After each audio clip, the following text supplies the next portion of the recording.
ಭಾಷಣ ಮಾಡ್ಬೇಕಾದ್ರೆ ಏನ್ ಹೇಳ್ತಾರಪ್ಪ ಅಂದ್ರೆ ರೈತ ಈ ದೇಶದ ಬೆನ್ನೆಲುಬು ಅಂತ.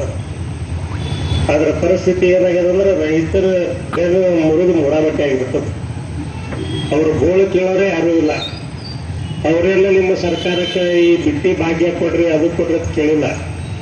ಏನೋ ಮಾಡ್ಲಾರ್ದವ್ರಿಗೆ ನೀವು ಏನೇನೋ ಕೊಟ್ಟಿರಿ ಬ್ಯಾಡಂದ್ರು. ಪಾಪ ತಾವು ಬೆಳೆದಿದ್ದ ಬೆಳೆಗ ಒಂದು ನಿಗದಿತ ಬೆಲೆ ಕೊಡೋದು ಕೇಳ್ಯಾರ ಅವ್ರು. ಅವ್ರೇನು ಅಂಥದ್ದು ಕೇಳಿಲ್ಲ. ಇಂಥ ಉಡಾಫಿ ಉತ್ತರಗಳನ್ನು ಕೊಟ್ಟು ನೀವು ಅವ್ರ ಕಡೆ ಹೋಗ್ರಿ, ನೀವು ಕೇಂದ್ರ ಸರ್ಕಾರ ಕಡೆ ಹೋಗ್ರಿ, ಅವ್ರು ಇವ್ರ ಕಡೆ ತೋರಿಸೋದು ಇವೆಲ್ಲ ಬಿಡ್ರಿ. ಯಾಕಂದ್ರೆ ಪಾಪ ರೈತರ ಪರಿಸ್ಥಿತಿ ಹೆಂಗದ ಅಂದ್ರೆ ಇವತ್ತು ಮಳೆ ಆದ್ರೂ ಸಮಸ್ಯೆ, ಮಳೆ ಆಗದಿದ್ರೂ ಸಮಸ್ಯೆ. ಇಂಥ ಒಂದು ತೊಂದರೆ ಒಳಗೆ ರೈತ ಸಿಕ್ಕಾನ. ಅದು ಬಿಟ್ಟು ನೀವೆಲ್ಲರೇ ಆ ರೈತ ಬೆಳೆದಂತ ರೋಮ ದುಡಿದು ಅಲ್ಲೆಲ್ಲ ಹೊಲ್ದಾಗ ಕ್ರಿಯೇಟ್ ಬೆಳೆದಂತ ಬೆಳೆಗೆ ನೀವು ಎಸಿ ರೂಮ್ನಾಗ ಕೂತು ಬೆಲೆ ಫಿಕ್ಸ್ ಮಾಡ್ತೀರಪ್ಪ ಅಂತಂದ್ರೆ ಎಷ್ಟೋ ಮಟ್ಟಿಗೆ ಇಲ್ಲೇ ನೆರೆ ರಾಜ್ಯ ಮಹಾರಾಷ್ಟ್ರದಾಗ ಬೆಲೆ ಕೊಡಕತ್ತಾರ, ನಿಮ್ಗೆ ಯಾಕೆ ಕೊಡಕ್ಕಾಗುದಿಲ್ಲ? ಇವೆಲ್ಲ ವಿಚಾರ ಮಾಡುವಂಥದ್ದು. ಯಾಕಂದ್ರೆ ರೈತರ ಪಿತ್ ಮೆತ್ತಿಗಿರ್ತಾರ ನೀವಿರ್ರಿ.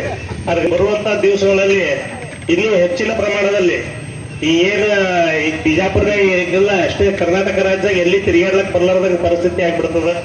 ಇವತ್ತ ನಾವೊಂದು ಎಚ್ಚರಿಕೆ ಕೊಡ್ತೀನಿ ಸರ್ಕಾರಕ್ಕೆ. ಉಡಾಫೆ ಉತ್ತರವನ್ನು ಕೊಡೋದು ಬಿಟ್ಟು ಆಯ್ತಾ ರೈತರಿಗೆ ಒಂದು ನಮ್ಮ ಗುರುಗಳ ಕಲ್ಯಾಣ ಮಠದ ಹಬ್ಬಗಳು ನಿನ್ನೆ ಬೆಳಗಾವದಾಗ ಹೇಳ್ಯಾರ ಅವ್ರು. ನೀವು ಹೆಂಗೆ ಎಲ್ಲರಿಗೂ ಒಂದೊಂದು ಭಾಗ್ಯ ಕೊಟ್ಟಿರಲ್ಲ, ರೈತರಿಗೆ ಒಂದು ಭಾಗ್ಯ ಕೊಡ್ರಿ, ಅವ್ರಿಗೊಂದು ಭಾಗ್ಯ ಕೊಡ್ರಲ್ಲ. ಯಾಕೆ ಅವರು ಪಾಪ ಅವ್ರು ಯಾರು ಏನೂ ಮಾಡ್ಲಾರ್ದ್ರಲ್ಲಿ ನೀವು ಕೊಡಕತ್ತೀರಿ. ಪಾಪ ಅವ್ರು ಬೆಳೆದಂತ ಬೆಲೆ ಅವ್ರೇನು ಪುರುಷತೆ ಕೇಳತ್ತಿಲ್ಲ, ಪುರುಷತೆ ಭಾಗ್ಯ ಕೊಡ್ರಿ ನಮ್ಗೆ ಏನು ಕೊಡ್ರತ್ತಂದ. ಅವ್ರು ಬೆಳೆದಂತ ಬೆಳೆ ಅವರು ನಿಗದಿತ ಬೆಲೆ ಕೇಳಕತ್ತಾರೆ. ಅದಕ್ಕೆ ಕೊಡುವಂತ ಒಂದು ಕೆಲಸ ಮಾಡಬೇಕು. ನಾನು ಈ ವೇದಿಕೆ ಮೂಲಕ ಅವರ ಆಗ್ರಹ ಮಾಡ್ತೀನಿ.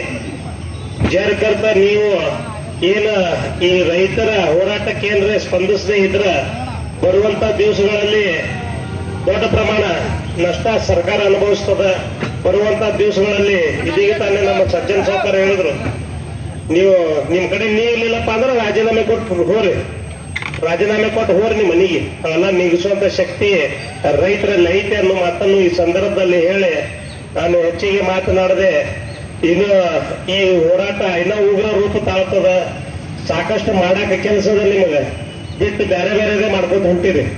ಆ ರೈತರಿಗೆ ಸ್ಪಂದಿಸೋದು ಬಿಟ್ಟು ಏನಾರ ಒಂದೊಂದು ಉಪದ್ಯಾಪಿತನ ಮಾಡ್ಕೋತ ಸರ್ಕಾರ ಹೊಂಟದ, ಅದು ಸರಿಯಲ್ಲ. ಬರುವಂತ ದಿವಸಗಳಲ್ಲಿ ನಾನು ಎಚ್ಚರಿಕೆ ಕೊಡ್ತೀನಿ.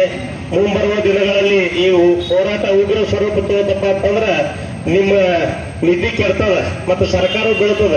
ಬಹಳ ಹೆಚ್ಚಿಗೆ ನಾನು ಹೇಳದೆ ಇನ್ನು ಸಾಕಷ್ಟು ಹಿರಿಯರು ಮಾತನಾಡೋರದಾರ. ಈ ಒಂದು ವೇದಿಕೆ ಮೂಲಕ ನಾನು ನಮ್ಮ ರಾಮನವಮಿ ಉತ್ಸವ ಸಮಿತಿ ಹಾಗೂ ಎಲ್ಲ ಯುವಕರ ಘಟಕದಿಂದ ನಿಮ್ಮ ಈ ಹೋರಾಟ ಮುಗಿಯೋರಿಗೆ ಸಂಪೂರ್ಣ ಬೆಂಬಲವಾಗಿ ನಾವು ಎದಕ್ಕೆ ಕರೆದ್ರಪ್ಪ ಅಂತಂದ್ರು ಇವತ್ತು ಹೋರಾಟ ಕುದುರೆ ಹಿಡ್ಕೊಂಡು ಕಲ್ಲೋಗಿ ಹಿಡ್ಕೊಂಡು ಬೆಂಕಿ ಹಚ್ಚಕ್ ಕರೀರಿ ಬರ್ತೀವಿ ಒಟ್ಟರು ಕೂಡ ಮಾತನ್ನು ಈ ಸಂದರ್ಭದಲ್ಲಿ ಹೇಳ್ತೀನಿ.